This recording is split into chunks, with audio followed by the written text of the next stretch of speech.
Je m'appelle Louis de Gouillon-Matignon, j'ai 22 ans, je suis étudiant en droit à Paris 1 Panthéon-Sorbonne.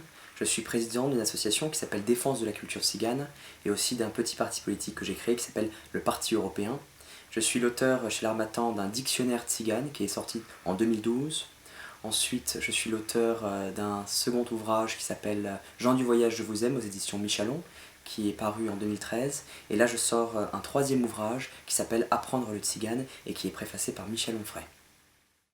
J'ai décidé d'écrire sur la langue un premier dictionnaire puis cette méthode d'apprentissage parce qu'il s'avère qu'aujourd'hui, chez ce qu'on appelle les gens du voyage en France, les manouches, ce qu'on appelle selon le terme endonyme les sintés, la langue a tendance à disparaître et comment dirais-je, en général la culture a tendance à s'affadir et à comment dirais-je, s'intégrer de plus en plus, ce qui fait qu'il y a une partie de la population des gens du voyage et des manouches qui perd l'usage de la langue et qui oublie certaines traditions, certaines coutumes. Cette méthode est là pour dire à un moment précis de l'histoire des manouches, voilà comment est la langue des manouches, ce qu'on appelle les sintés, voilà comment l'apprendre et voilà comment on peut la parler.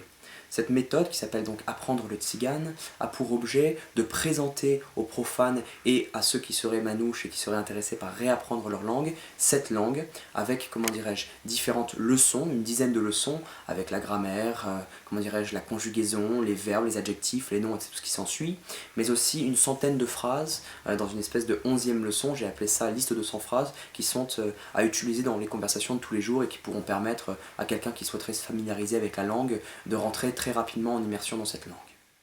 J'ai choisi comme préfacier Michel Onfray parce que je voulais donner à ce livre un écho plus fort. Aujourd'hui, c'est une personnalité qui est écoutée, qui est regardée, c'est un intellectuel, on le voit souvent dans le débat politique et dans le débat, comment dirais-je, médiatique. C'est la raison pour laquelle j'ai choisi qu'il préface et qu'il devienne préfacier de Apprendre le tzigane. Ma démarche a toujours été la même. Plus la culture des tziganes, c'est-à-dire des manouches, des roms, des gitans, des sintis, des sintés, sera mis en lumière, plus les gens du voyage, les roms et toute la population tzigane aura la possibilité de pouvoir s'exprimer. Je pense que plus la culture est visible, plus la compréhension peut être facilitée et donc moins le racisme pourra être présent. Je pense que si on a tendance à faire de plus en plus de bouquins, à faire de plus en plus de films, à parler de plus en plus des gens du voyage mais aussi des Roms, cela permettra à n'importe qui de pouvoir comprendre cette population et donc de l'accepter.